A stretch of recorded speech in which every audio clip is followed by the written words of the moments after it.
नमस्कार। समंदर पियासा है पुस्तक की समीक्षा मैं पूर्व में ही कह चुकी हूँ कि इस पुस्तक का हर एक अध्याय अपने आप में रेखांकित करने वाला है। लेखक ने पुस्तक में निकोलाई गोगोल के ओवरकोट की जेब से कहानी की शुरुआत का हवाला देकर साहित्यिक यात्रा को एक वजन दे दिया है। पितामही के बुकजे की तुलना भी आपने अतुलनीय की है। बुकजे की साहित्यिक धरोहर से पाठक हृदय अंकुरित हुआ। मैक्सिक गोरकी का विश्वविद्यालय, आपने लिखा कि कुत्ते की गुरकाली, और पाठक श्री की पोशाक वो बड़भागी बुकचा जिसमें सहेज कर रखे थे रामायण, महाभारत और अन्य धार्मिक किस्से कहानियां। कठे राजरी रेवाड़ी ने कठे नाईरो छाती कुटो, दोनों में कितना फर्क। पाठक भी बने तो आप साधना के रूप में स्वाध्याय को अपनाया और नींव सनातन धर्म के धार्मिक ग्रंथों को पढ़कर ही प्रखर हुई। मैं मानती हूं कि जन्म जात कुछ भी असाधारण गुण होते हैं, तब कहीं जाके एक पाठक से लेखक तक का सफर तय होता है।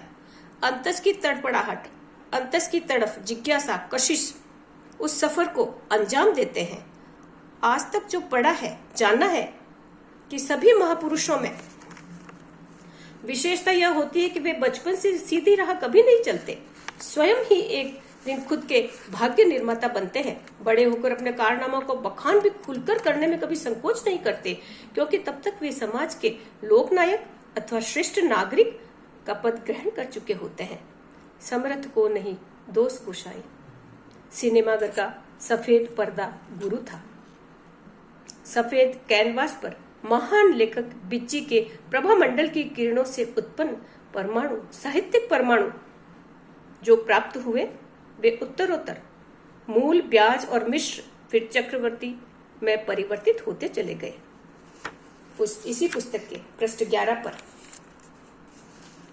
एक पाठक का प्रेम दृष्टिगोचर हुआ है। जब शाही को सूंघता, कागजों को सहलाता, जैसे किसी नायक का नायिका के प्रति प्रेम हो। प्रेम की कोई एक परिभाषा तो नहीं होती। उसी पृष्ठ पर आपने विवाह बंधन की न्यारी परिभाषा दी, जो बाल वय के अवचेतन में होती है।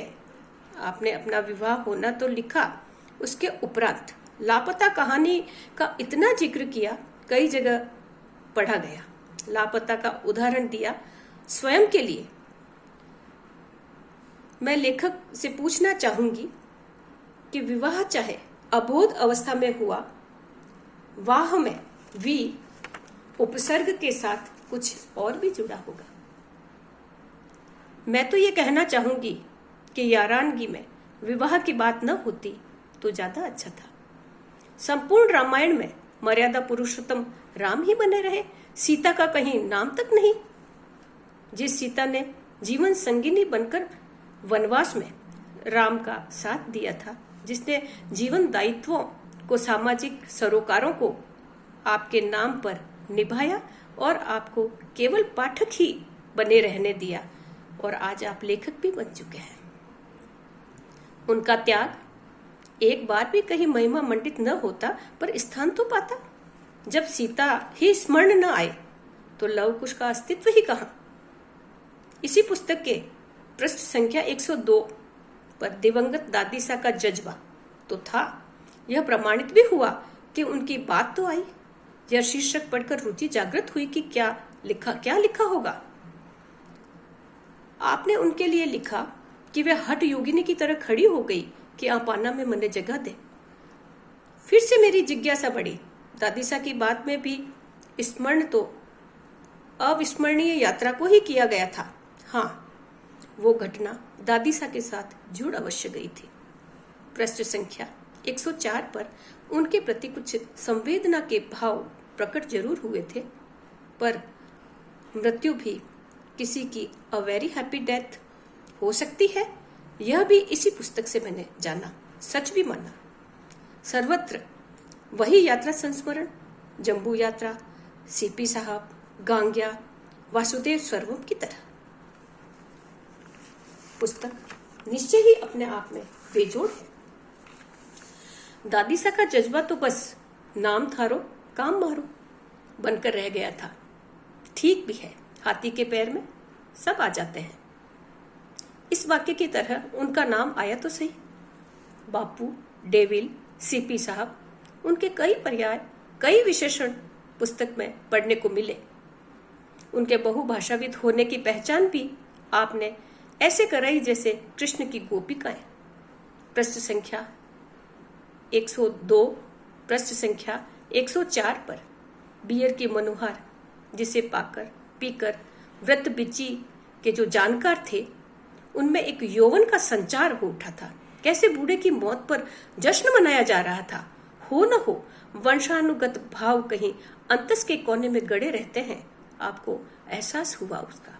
आपने प्रियवंत की कहानी का जिक्र कर अपनी कमजोरी को भी साहित्यिक परिदृश्य में परिवर्तित कर दिया। वो क्षण संवेदना जगाने वाला था। मृत्यु की छांव तले जीवन के जश्न की पृष्ठभूमि दाद देनी पड़ेगी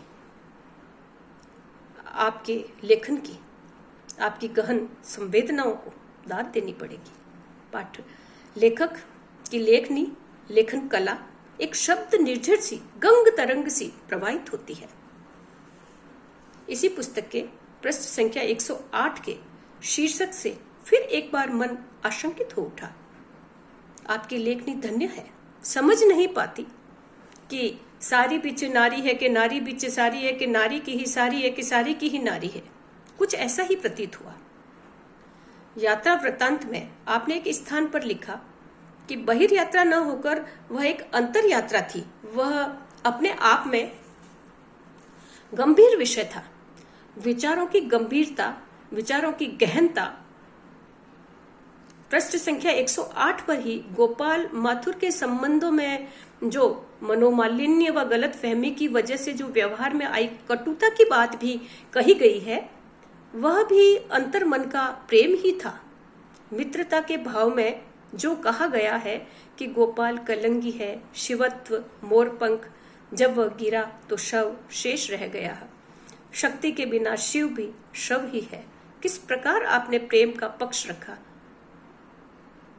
फिर रावण ने राम को बैर भाव से स्मरण रखा।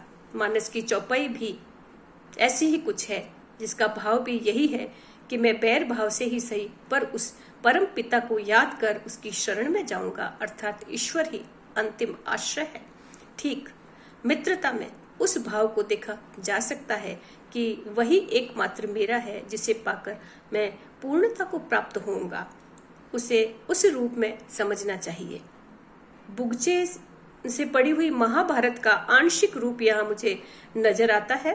5 पांडव, जिसमें बिज्जी को धर्मराज युधिष्ठिर कहूं तो अतिशयोक्ति नहीं होगी। सीपी साहब, मालचंद जी, गोपाल जी माथुर और अर्जुन स्वयं लेखक। योग योगेश्वर कृष्ण बनने की क्षमता किसमें? वैसे कृष्ण ही अर्जुन और अर्जुन ही कृष्ण।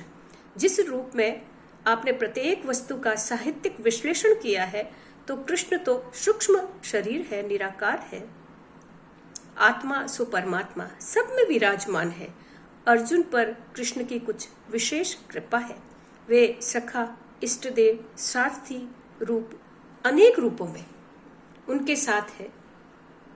कृष्ण निर्मल वर्मा को भी हम कह सकते हैं, जिनसे लेखक एक पाठक के रूप में इतने जुड़े हुए हैं कि बात बात पर उनकी ही बात की जाती है। मेरी बात पर गौर फरमाया। लेखक के शब्द गांभीर्य को समझना, अर्थाना कठिन ही नहीं, दुष्कर भी है। वह कृष्ण कभी गोपाल जी, कभी सीपी साहब, कभी बिज्जी के रूप में भी अवतरित होकर मित्र प्रेम को दर्शाते हैं। पृष्ठ संख्या 108 पर जिस कुशलता से आपने मित्र प्रेम को उकेरा है, वह वंदनीय है। ठोंठ पर स्मृति की कोपल फूटना, इस तरह के अनेक उदाहरण पुस्तक में देखने को मिल जाएंगे। आधुनिक विश्वामित्र के कमंडलू में बैठकर जो आपकी पूर्ण यात्रा, पूना यात्रा को मैं यहाँ पूर्ण यात्रा ही कहूंगी, पूर्ण यात्रा संपन्न हुई, उसके वर्णन में पृष्ठ संख्या 112 पर बेलों का, वनस्पति का, पेड़ पौधों का, मंद सुगंधित वायु का, न जाने कितनी कितनी बातों का वर्णन किया गया है। तो ऐसा वर्णन, ऐसी वर्णनात्मक शैली का नायाब नमूना है यह पुस्तक।